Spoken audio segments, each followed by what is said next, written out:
네, 오늘 이 시간 우리가 함께 나눌 하나님 말씀은 요한계시록 11장 14절과 15절에 기록되어 있는 본문의 말씀입니다.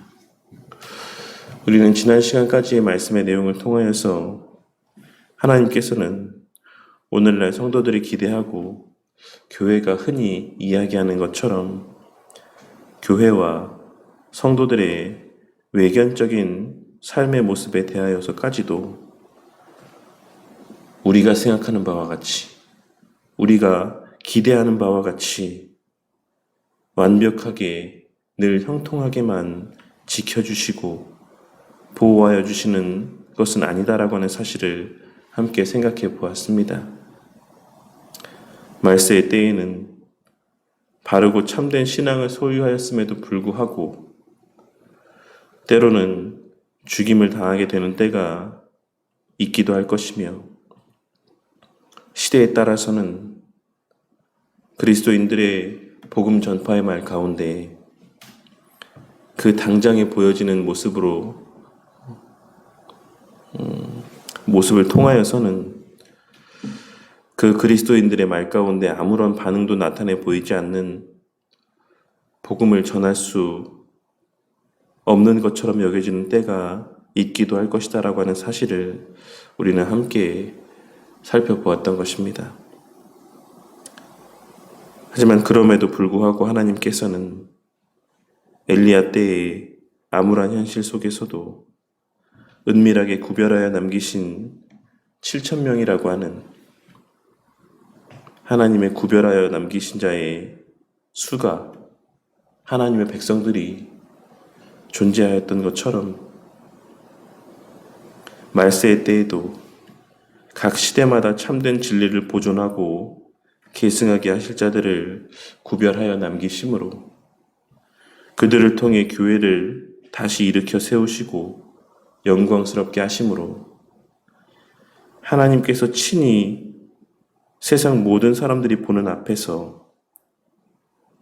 당신의 백성들의 믿는 바가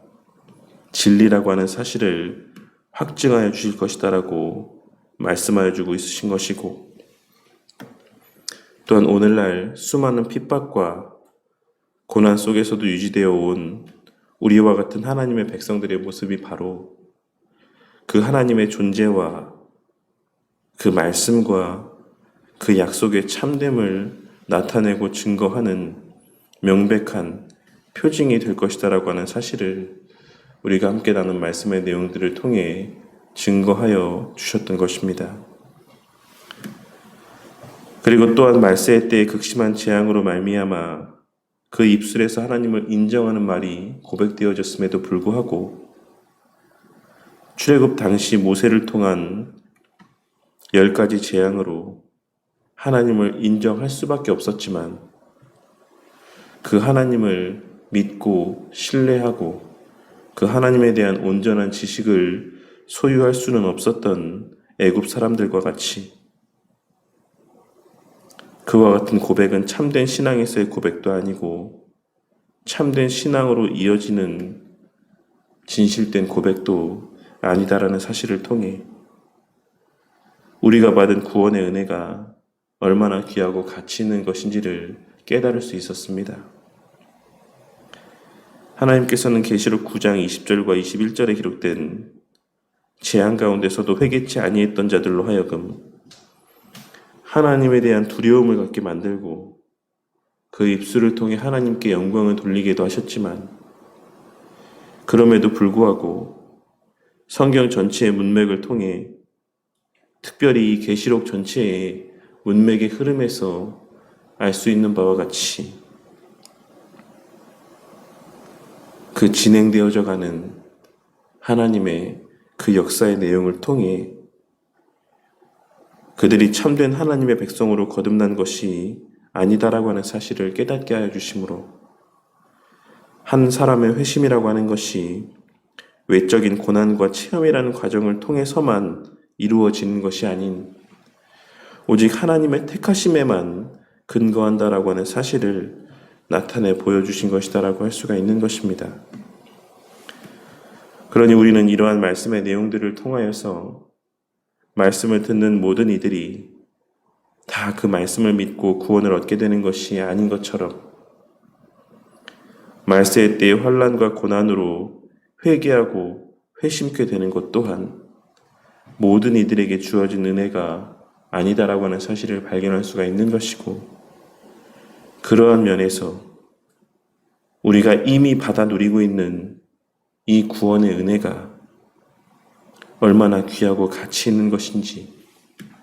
얼마나 특별한 은혜인지를 우리는 다시 한번 깨달을 수가 있는 것입니다. 그리고 그에 이어지는 오늘 말씀은 이제 셋째 화, 즉 7번째 나팔 재앙이 시작되고 있는 장면에 대한 묘사가 기록된 본문의 말씀입니다. 하나님께서는 구원에 있어서의 철저한 하나님의 주권을 나타내 보이시고, 그렇게 구원하신 자들에게 허락하신 특권과 그들에게 허락하신 미래에 대하여 말씀하여 주신 이후에 이제 다시 7번째 재앙에 대한 내용들을 말씀하여 주고 있으십니다. 그런데 오늘 말씀에 등장하는 7번째 천사가 나팔을 분 뒤에 일어난 일들은 앞서 7번째 인이 떼어진 이후에 있었던 일과 같이 재앙이 아닌 하나님을 향한 찬양과 경배의 모습이었습니다. 그리고 이를 통해 우리는 7번째 나팔 재앙이 앞서 7번째 인의 재앙과도 같이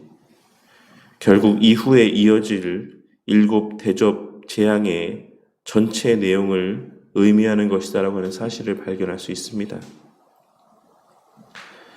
그렇다면 7번째 천사가 나팔을 분 이후에 나타난 구체적인 모습은 어떤 것이었습니까?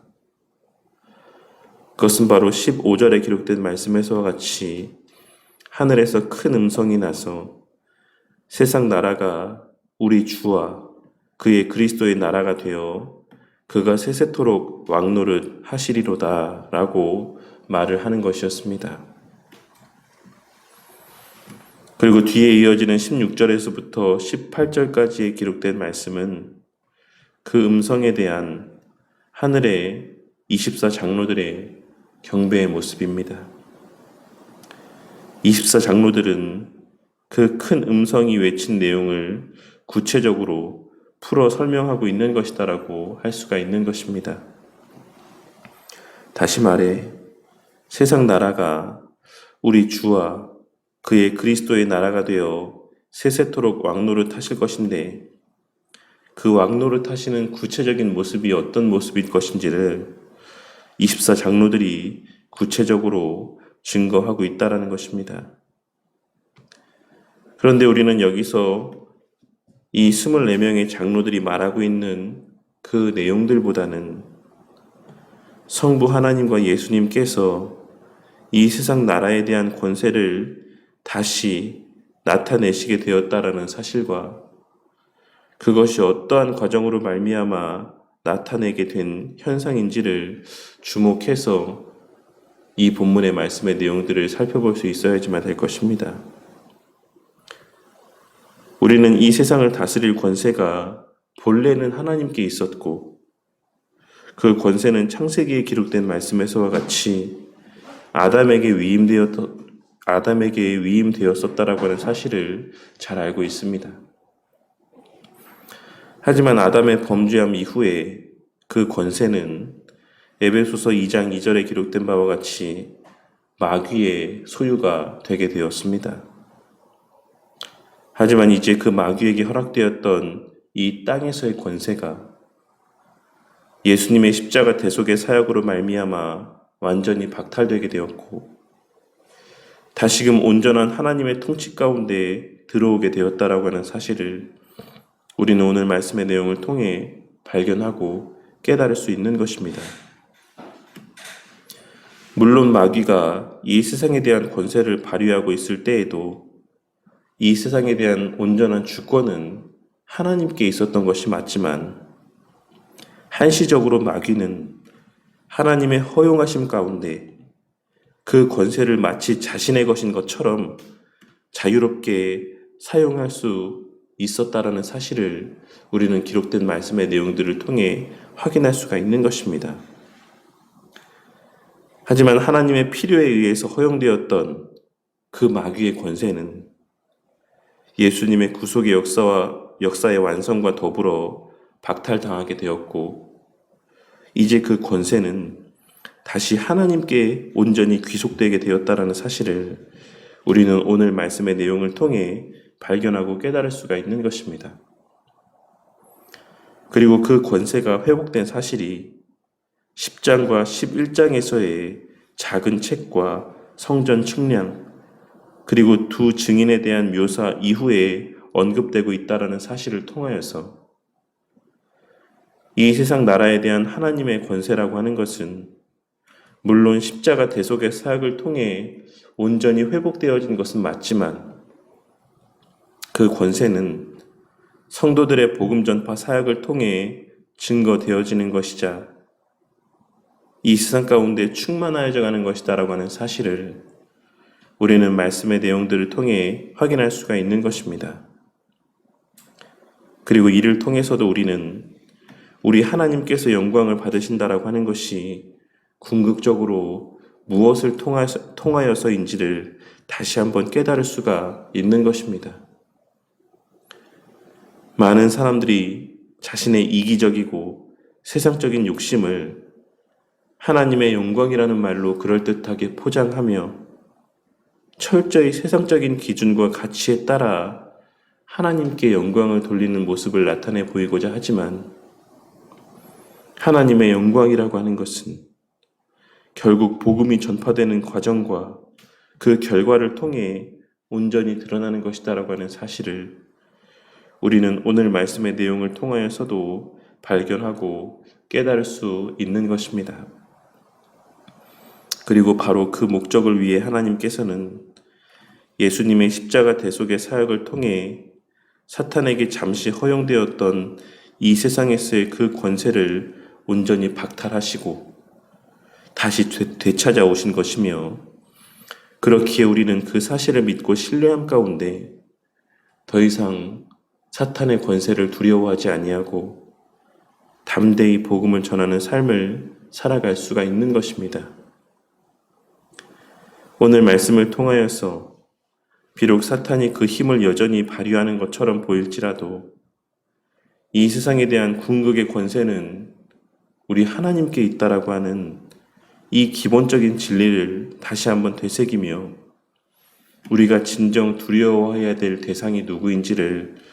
깨닫게 되는 은혜가 있으시기를 바라겠습니다. 비록 설령 사탄이 한시적으로나마 그리스도인들의 목숨까지도 빼앗을 수 있는 권세를 잠시 위임받았다라고 할지라도, 실제로 우리 믿음의 선배들이 그렇게 하나님의 대적들의 손에 죽임을 당하게 되는 일들이 있었다라고 할지라도, 궁극의 그 권세는 하나님으로 말미암는다라는 사실을 명심하고, 예수님께서 마태복음 10장 28절에서 말씀하신 몸은 죽여도 영혼은 능히 죽이지 못하는 자들을 두려워하지 말고 오직 몸과 영혼을 능히 지옥에 멸하실 수 있는 이를 두려워하라는 그 말씀을 기억하며 하나님을 두려워하고 하나님의 말씀에 따라 확신 가운데 살아가는 저와 우리 모두가 되기를 바라겠습니다. 오늘 하루도 우리에게 예비된 하나님 주위에 배설된 이미 자리하고 있는 우리에게 예비된 그 보좌에 대한 확신이 우리 가운데 자리하게 되므로 지금 이 순간에도 모든 수단과 방법을 동원하여 우리의 신앙을 뒤흔들어 놓으려고 하는 사단의 미혹 가운데 흔들리지 아니하고 우리 신앙을 위협하는 세상의 거대한 흐름 가운데 두려워하지 아니하고 담대히 그리고 신실하게 기록된 말씀에 있는 그대로의 참된 복음을 우리의 입술과 우리의 행함을 통해 증거하는 삶을 살아가는 저와 우리 모두의 오늘 한날의 삶이 되기를 주님의 이름으로 간절히 축원합니다.